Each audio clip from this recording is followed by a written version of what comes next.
Bueno, buenas tardes. Mi nombre es Josefina Lacasa. Ahora charlé con un par nomás porque llegué tarde, acabo de llegar, pero bueno, ya nos pondremos al día con los demás. Me gusta la iniciativa de este congreso. Yo hoy les voy a hablar sobre un modelo que usamos para verificar y estimar bloques en experimentos de cosas relacionadas con agricultura. Yo soy agrónoma, entonces mi campo más que nada es dirigido a lo que son cultivos, pero en general en experimentos de agricultura se puede aplicar. Ahí está. Bueno, esta es una breve síntesis de lo que vamos a ver hoy.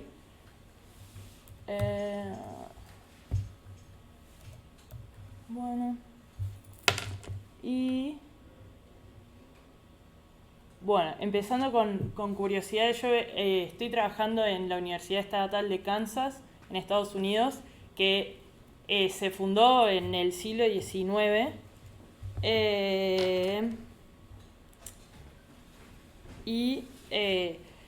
Su fuerte son más que nada todas las disciplinas que están relacionadas a agricultura, producción animal, todo eso. Entonces, también el fuerte del departamento de estadística de esa universidad es hacer investigación aplicada a agricultura, o incluso hay un laboratorio de consultoría estadística, que ahora yo me sumé también, que ayudan a investigadores de agronomía, fitopatología, producción animal a diseñar los experimentos, analizar datos cuando algo va mal y pierden observaciones y demás. Entonces, el departamento de estadística también está bastante aceitado para lidiar con temas de agricultura.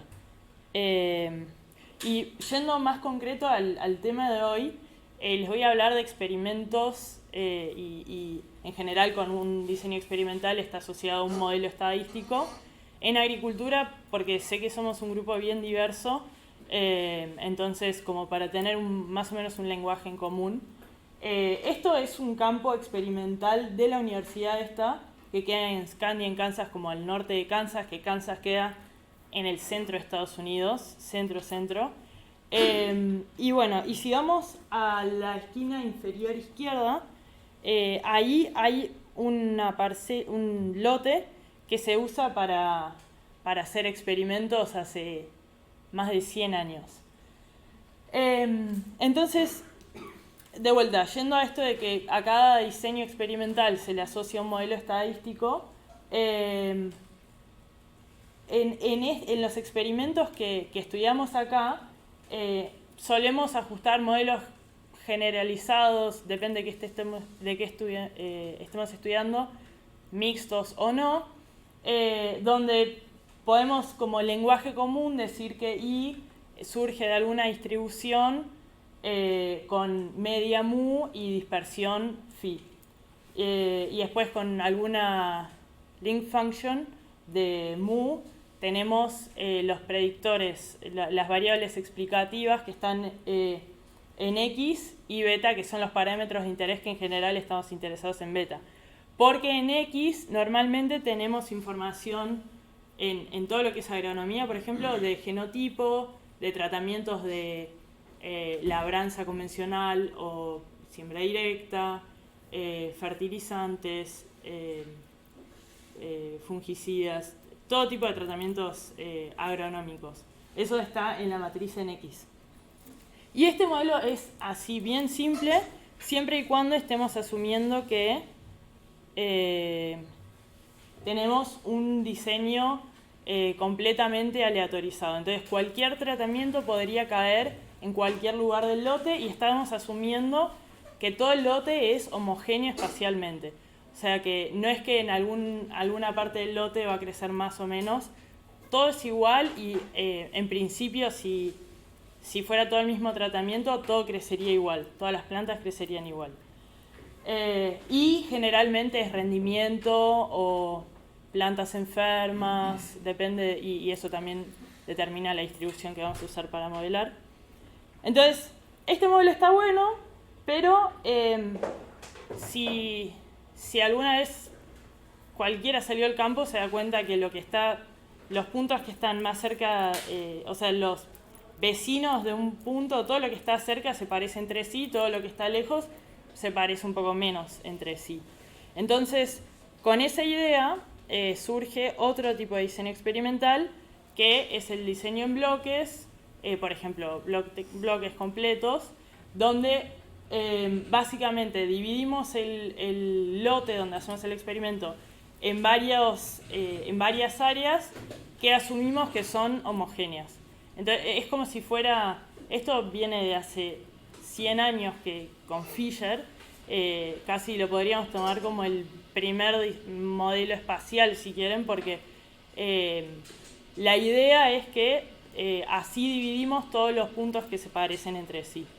Entonces, al modelo que teníamos antes le agregamos ese eta sub i, que pasa a ser el efecto del bloque de la observación i. El tema con esto, que también cuando funciona es buenísimo, es un modelo muy sencillo y funciona bárbaro. El tema es que seguimos teniendo estos supuestos de que los bloques efectivamente se pueden delinear y que adentro del bloque es aproximadamente homogéneo. Vamos a decir, hay más variabilidad entre bloques que intrabloques, ¿no? Eso es un fuerte supuesto y no vamos a entrar en detalles de cómo se lleva todo a cabo, pero hoy en día, 100 años después de que Fisher introdujo esta idea, es muy común que se establezcan protocolos con bloques completos, que quiere decir que tienen todos los tratamientos, y si un bloque tiene todos los tratamientos va a ser un bloque grande. Si es un bloque grande es muy probable que haya dos puntos muy distantes entre sí y bastante diferentes entre sí. Entonces pasa a ser mayor la variabilidad intrabloque. Eso ahora lo vamos a ver. Pero digamos, este supuesto de que los bloques se pueden delinear y que son bastante homogéneos es importante porque es lo que le da validez a la inferencia más tarde. Al final, todo lo que nos importa en general son los betas. El efecto espacial es solo para tener mayor precisión, pero acá, si ven, algo que me olvidé decirles, no se ve acá. Bueno, si lo vieron en una pantalla de una computadora, acá, capaz que se ve un poco, acá esta área está un poco más clarita, ¿no? Agarré, esto es solo demostrativo, no es que va a seguir mucho esta idea, pero solo para mostrar la idea esta. Agarré los datos de un año de esta estación experimental y después grafiqué los residuales usando todos los componentes del diseño y grafiqué los residuales y lo que se ve es que ahí, si ven, esto se solapa justo con la parte más clarita que hay. Que es súper común en agronomía, en mejoramiento genético vegetal, que sobre todo en mejoramiento genético cuando meten muchos genotipos y hacen bloques completos, también siendo bloques gigantes, y lo más común es que haya residuales correlacionados. Esto afecta, termina afectando la inferencia, por ejemplo el ranking de los genotipos, de decir cuál es el mejor, cuál es el peor, porque ya no estamos más integrando la variabilidad espacial en el modelo como cuando los bloques estaban bien. Entonces, bueno, la idea central de esto es que es muy común que haya bloques que no estén bien especificados, ¿no? Que no estén representando del todo la variabilidad espacial que hay en ese lote. Entonces, todo el objetivo de este modelo del estudio es introducir un modelo híbrido que es bayesiano y usa árboles de regresión, así que machine learning, digamos, no sé qué. Que depende del interés del usuario, puede servir para verificar bloques o incluso también para estimar el efecto espacial de los bloques. Entonces, recapitulando el modelo lineal generalizado mixto, tenemos mu, que lo describimos con x, que son nuestros tratamientos, los betas, y en eta tenemos el efecto espacial, que tradicionalmente son bloques, completos, incompletos, lo que sea, pero son bloques. Y normalmente la principal controversia en congresos de estadística aplicada en agricultura y recursos naturales, horas discutiendo si los bloques deberían ser fijos o aleatorios. Horas. Y sigue habiendo gente que con buenas razones que opina una cosa o la otra. Y bueno, y un poco la idea de esto es introducir una tercera opción, porque esto siempre también parte de la premisa que el bloque está bien delineado, ¿no? Que es un poco lo que estamos poniendo en cuestionamiento. Y lo que introdujimos en este modelo es pasar de modelar ETA como un componente multiresolución, que es básicamente incluir los componentes del diseño. Ahí básicamente es la suma de 2z por u. Entonces, uno es el del diseño, como hacemos normalmente, pero además incluirle efectos espaciales que se comportan muy similares a los bloques, porque también son cuadrados discretos en el espacio, cuadrados o rectángulos, y básicamente modelar el efecto espacial como la suma de las dos cosas. Porque también ya hablar de no incluir para nada el diseño experimental sería muy complicado. Entonces, incluimos el diseño, pero además agregamos un componente que básicamente estima delinea bloques, además de los diseñados, estima su efecto, y eso todo como una función de las coordenadas de cada parcela. Por eso ahí el Z2, U2 es una función del espacio, esas son las coordenadas de la parcela. Y ahora esto lo hicimos con un árbol de regresión que usando latitud y longitud como las variables, entonces si van siguiendo ¿cómo se llama?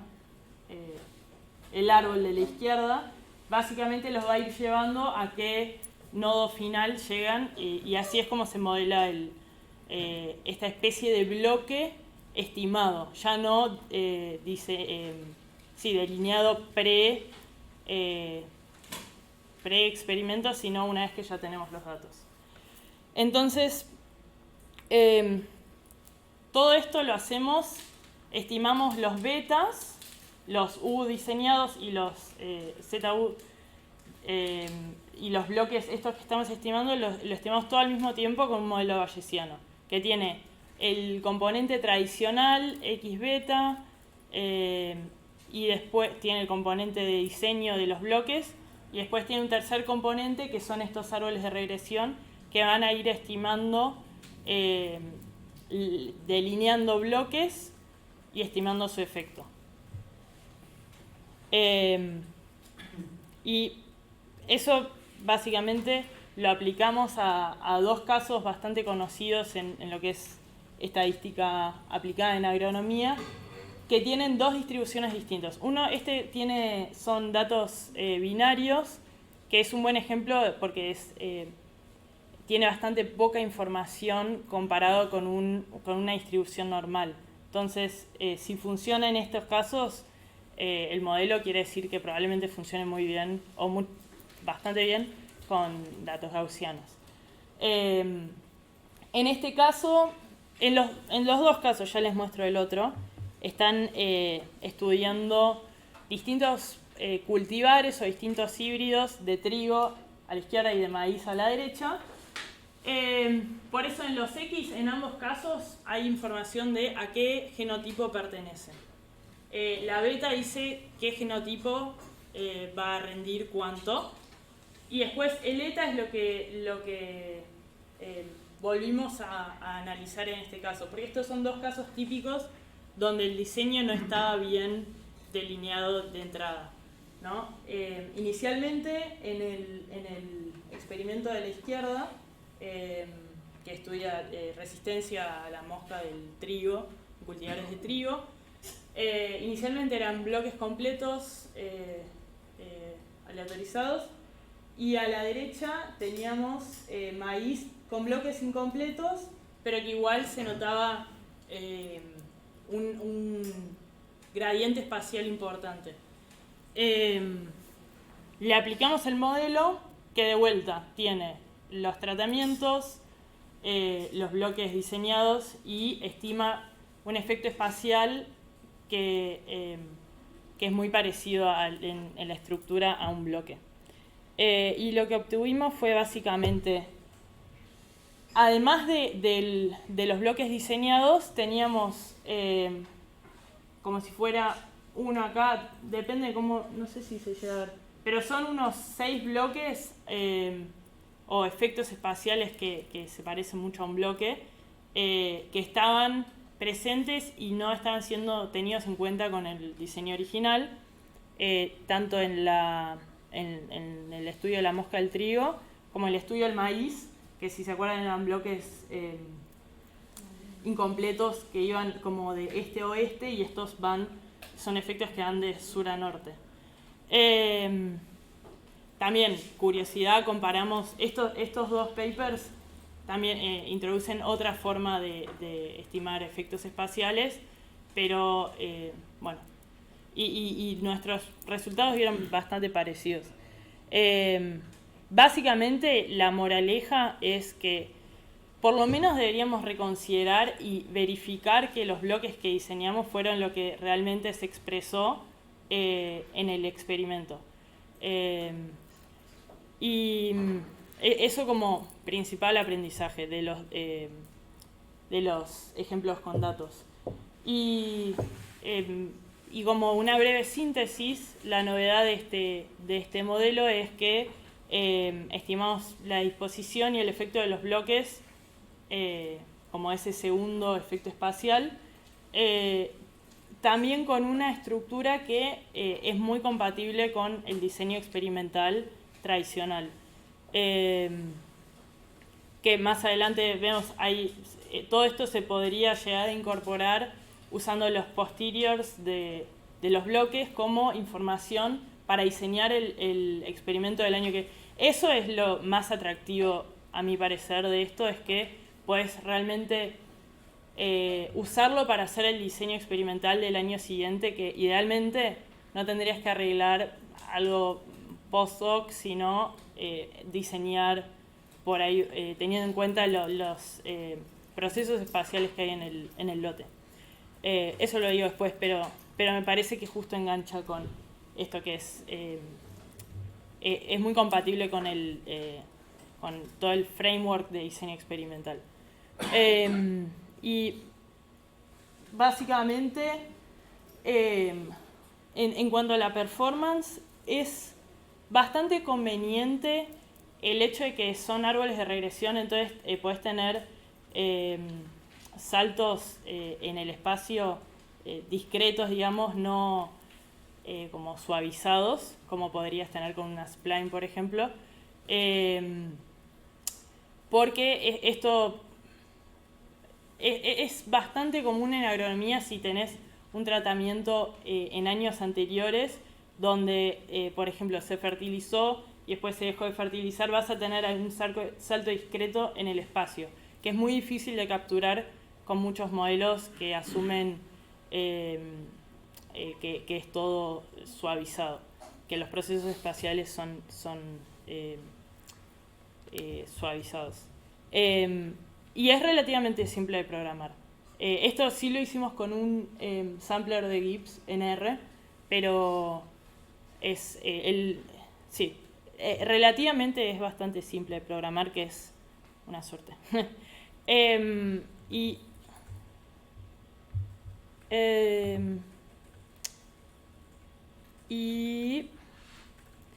los puntos un poco más negativos, las limitaciones, son el hecho de que usan un árbol de regresión, es un poco hambriento de datos, como se dice. Entonces, experimentos muy chicos, puede que sea más difícil ajustar un modelo así. Y después el hecho de que los árboles de regresión se limitan a estimar rectángulos y no otra forma. Y para el futuro tenemos planeado usar estos resultados para, bueno, como dije, diseñar experimentos de años posteriores, y lo que sería bueno es diseñar los priors de los árboles para que restrinjan la forma y el tamaño de los bloques, cosa que puedas decir que entren por lo menos tantos tratamientos. Esto también tratando de hacerlo un poco más compatible con el diseño experimental tradicional. Y bueno, pero ahí está. Gracias y no sé si tienen preguntas.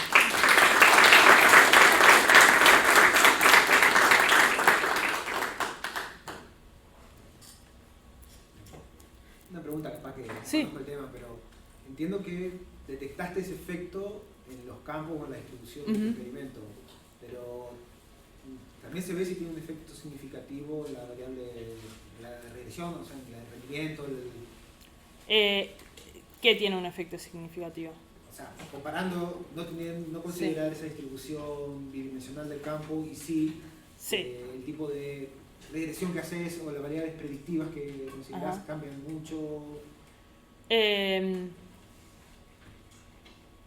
A ver, si se comete un fuerte error, o sea, más allá de que es interesante la herramienta para generar ese mapa informativo, al no considerarlo, ¿se comete mucho error o no? Bien, sí. O sea, la pregunta es básicamente ¿qué pasa si no tenemos esto en cuenta? Si lo hacemos como... Bien. El tema es cuando hay un proceso espacial que no estamos considerando en el modelo, en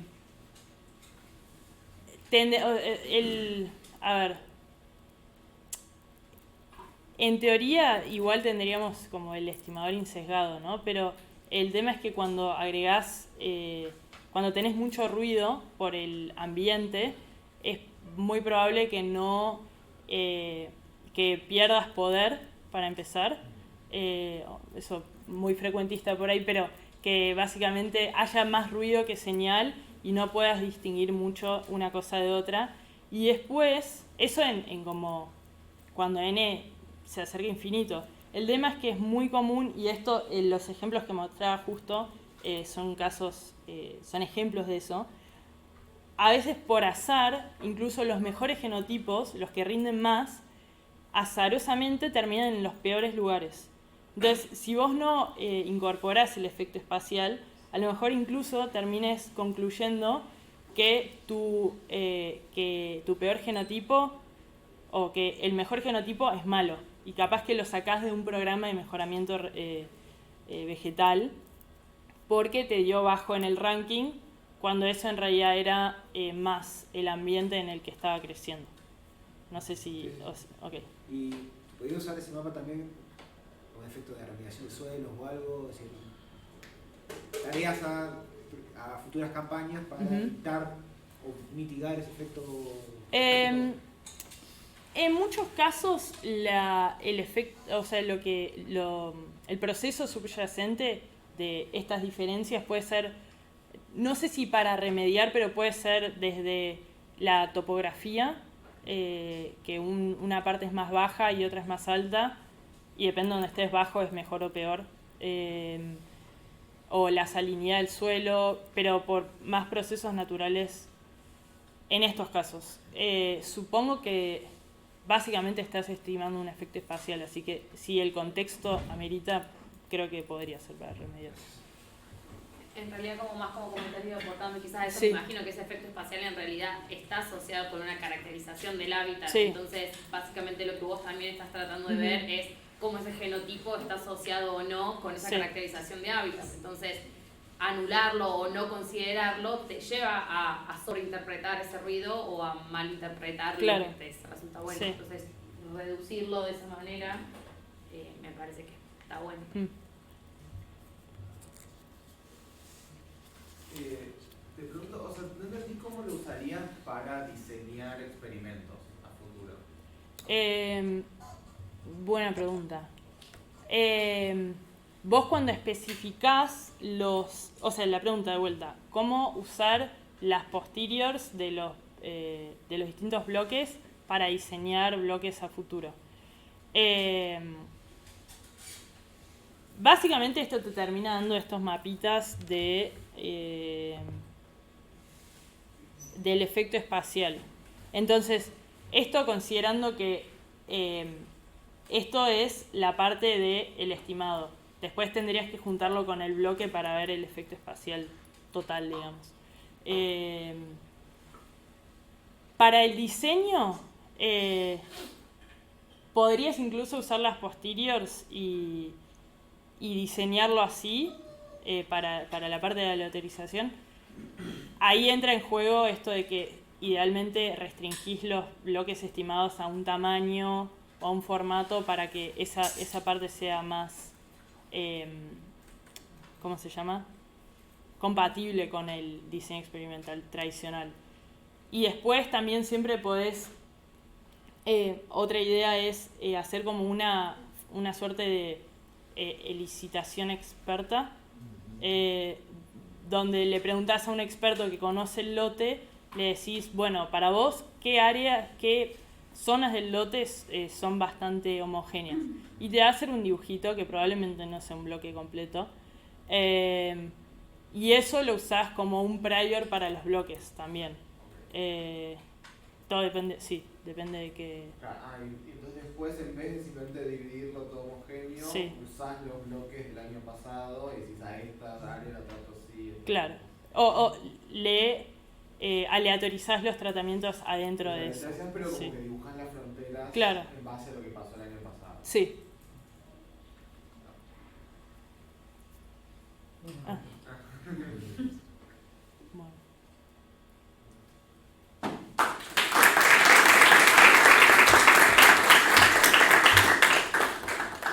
Sí, tengo una pregunta. A ver. Ahora se me olvidó. Hablaste de estos enfoques que utilizan actualizado para estimar el efecto espacial. Sí. Por ejemplo, un spline. Sí.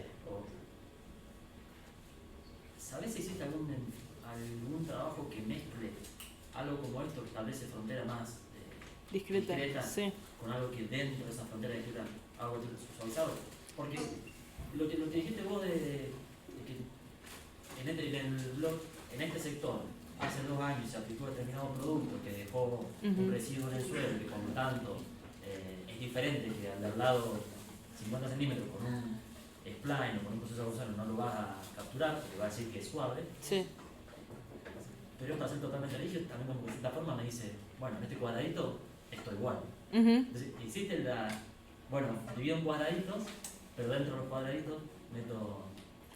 En ecología lo he visto, en agronomía todavía no. Ah, Sí, pero también era una idea... La verdad, pido disculpas, no me fijé en la carátula, está solo mi nombre, pero esto también lo hice con Trevor Heffley, que es mi tutor de la maestría. si no te Y él, no, bueno, pero él incluso discutimos esto y justo hablaba de eso, de primero dividir, es como un Gaussian tree process, primero dividís con árboles de regresión, según las coordenadas, como el otro mapita, y el nodo de eso, en vez de ser un solo valor, el nodo es, por ejemplo, una spline. ¿Entendés? El nodo es una función. Que es una cosa pensarlo uno y después Sí. implementarlo, ajustarlo, que funcione. Sí. Otra historia. Sí. Gracias. Bueno, gracias. Perdón, sí. Igual, no sé. Perdón. El problema era que sean rectángulos, porque a vos te gusta que sea duro Pero te molesta ese rectángulo, no entendí por qué. Lo molesto es que muchas veces, o lo que molesta a la inferencia capaz, no sé si tan personal, lo que molesta a la inferencia es que muchas veces los bloques simplemente están mal especificados. Hay hasta un término que se llama bloques de conveniencia, porque bloqueas por lo que te conviene logísticamente tener. Y muchas veces sí, o sea, este como cambio discreto en el espacio, está buena la idea, que esa es la idea de los bloques, son discretos. El tema es realmente el formato y la disposición. Y bueno, y después el tamaño es más para, el formato es más para también logística, básicamente. Porque después tenés que lograr que los investigadores de esas cosas apliquen esos diseños, que también es todo un tema.